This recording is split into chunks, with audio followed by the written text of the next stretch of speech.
Unless we do so, we won't see any economic benefits from most Canadians. Most Canadians are feeling the excessive income gap between the wealthiest 10% families on the one hand and everybody else on the other.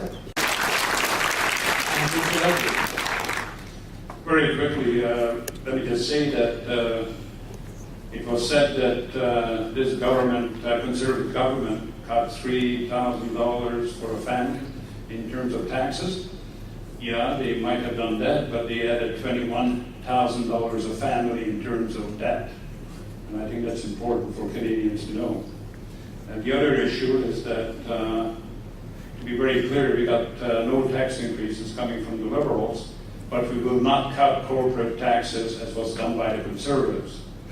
Another issue is that Mike Harris' government contained Baird, Clement, Flaherty, and Van Loan, who left the province of Ontario, instead of a balanced budget, with a $5 billion deficit. And that's exactly what they are doing now at the federal level.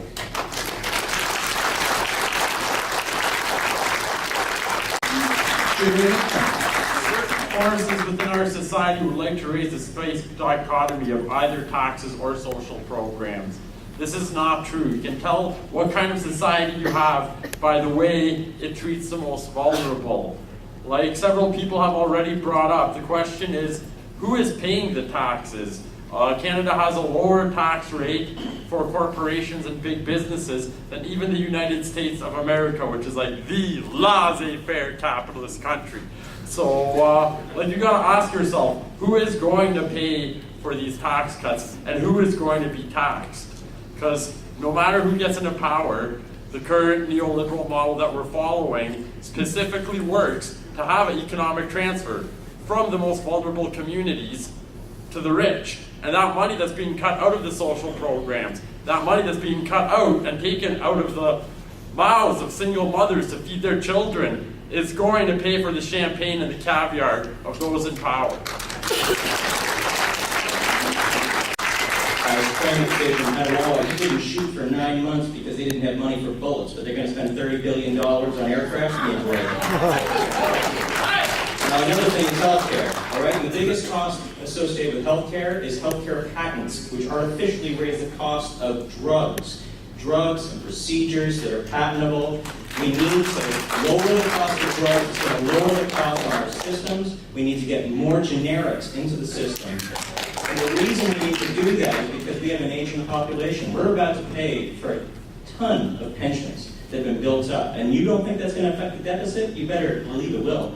And in terms of healthcare and getting older and making sure that people are taken care of, the best thing that we can do is reduce the terms on patents. Thank you. Terrorism is a very misleading term, which is basically the tyrants and shadowy people that run the government not being able to keep their dirty little secrets dirty anymore. Whichever party is voted into power, what are you going to do to tell people the truth of what is really happening? How these tyrants and dirty people want a one world government with a one world army. Who would a one world army fight against? I'm going to go first to Peter Bray. But let me go to this place. The Conservative government strongly believes in an internet that can flourish. Internet is tied to innovation, and innovation and creativity is about jobs and job creation and knowledge jobs and the jobs of tomorrow. And we need to continue to promote the use of the internet in our country. We need to continue to give consumers choice with respect to their internet providers. That's why our government intervened with respect to the CRTC's usage-based billing decision, because we want choice. We want consumers to have choice, and we want industry to compete. And it's important for small business as well to have access to the internet so that they can market their goods and their services not only to Canadians across the country, but to people around the world. Please stated. Now, I'm sure you can appreciate my response, which is that, of course, I would strongly support the opening up of the internet and the detachment of power relations and control of internet services from access to those services. It troubles me greatly that a few individuals in this community, in the nation, in other communities around the world have so much power, and at the same time, reigning governments give them all kinds of over-the-table or under-the-table breaks, like tax breaks and so forth. Thank you very much for your question. It is a tough one. That's the first time it sort of got thrown at me, so I said to my person next door to me, right here, what is it all about? But one thing I can say as far as the internet's concerned, and certainly we got the Pirate Party on net neutrality, and also we need to increase the infrastructure in Canada in terms of bandwidth, so people can get on in all parts of the country and access the internet for all the information it does offer.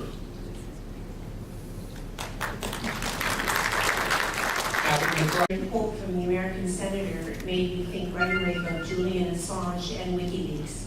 And I think that's what you're referring to in your question. I followed the story when it first broke, and I read a lot of the WikiLeaks documents online because I found it fascinating reading. And I think the people in Tunisia found it very fascinating reading too, because I believe it played a part in the democracy movement that's moving across the Middle East right now. And of course, governments aren't happy about that kind of information getting out. And whether you are for or against what Julian Assange has done, the deed is done. And the net exists, and the information that's on the net exists, and we need to figure out how to use it, how to benefit from it. I think it has a democratizing influence. So I'll speak out now and say I am for it. I think the internet is a place that can increase the standard of living for people all over the world, particularly those whose quality of life is less than ours. From my experience, finding out that one of my best friends was an OPP officer for a year and a half, getting falsely arrested, still not being able to talk to my fiance because of the whole G20 scandal, because we don't have to look in back alleys for these shadow people. These shadow people are the ones in Parliament, and their attacks on our civil liberties is something that they're doing openly. The attacks on the internet and the free access of information is criminal. What we need is more access to information. People should be aware of what's going on, and we need to fight against the consolidation of information that is getting out there, pushed forward by the Harper government. Thank you. Okay, because my party is setting up VPNs for people. What you do is you pay $10, half of that money goes to, half of that money, actually all of that money goes to setting up VPNs for people in countries like Tunisia and Egypt so that they can express their democracy freely. You need to set up whistleblower and journalistic protections so that we can ensure that the Pentagon Papers, the next time they're found, they're released. And in terms of Tunisia and in Egypt, in terms of protecting people, we're leading that march. When their internet was shut off, they had to fax them in, the documents that were leaked by WikiLeaks. We don't want this in Canada. We don't want to have to go back to technology from the late 80s. And in terms of bandwidth for people all over Canada, I agree, but what are the bills going to be? Who's going to pay for that? What your plan on justice is in terms of keeping our communities safe from crime. Okay, thank you. Thank you for that very important question. Keeping our communities safe is certainly a priority that I hear from my constituents here in Kitchener-Waterloo. I also hear that it's important that in our criminal justice system and in the drafting of our laws, that victims also have a voice. Further, it's important that our laws be rebalanced so that sentencing is appropriate to the nature of the crime. Ultimately, people are concerned they want to be They want to feel safe in their homes, and they want to feel safe on the streets in the community. And we are concerned about keeping serious offenders behind bars so that Canadians can continue to feel safe. The environment and independent thought, hands up everyone who's taken Grand River Transit in the last month. What platform do you, of your own party, do you personally disagree with?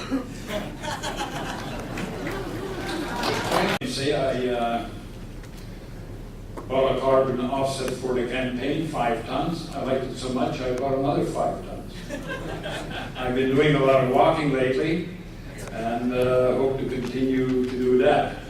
Policy of my government that I disagree with. I should say the party. I disagree with their position, their past position on criminal justice. I think the mindless bills that they supported in criminal justice that would lock up more and more people, that would result in a $13 billion price tag for Canadians, and the crime rate is going down, was not the proper thing to do, and it was something I fought against, and I'm finally glad that they have come to their senses. And for that I give the party credit. This community has one of the strongest crime prevention programs in the country. And we should be applauding that, and we should be supporting that.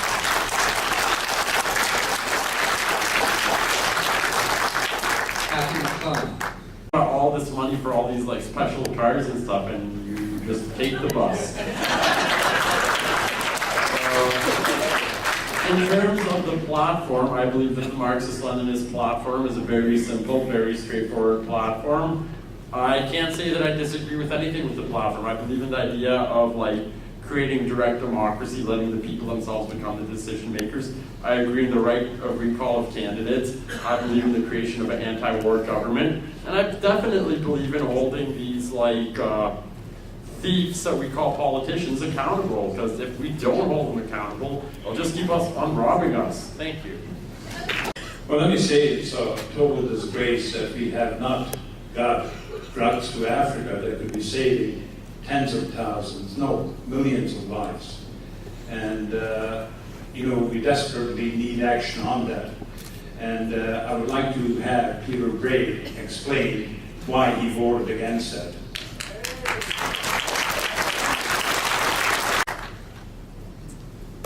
Well, thank you. Thank you for the question as well. I certainly support reform of CAMERA, but any reform of Canadian access to medicines regime needs to meet the important humanitarian objectives that it sets out to fulfill. And Bill C-393 did not do that. I was directly involved in the study of Bill C-393. The humanitarian purposes of the bill were not going to be fulfilled. That was a serious concern. There was also a serious concern about intellectual property and patents as well. And that is We're out of time now. Having fun. And we were in Kigali and we visited hospitals in Kigali and we spoke with the physicians in those hospitals, and the problem that you're highlighting was the problem that they were having there.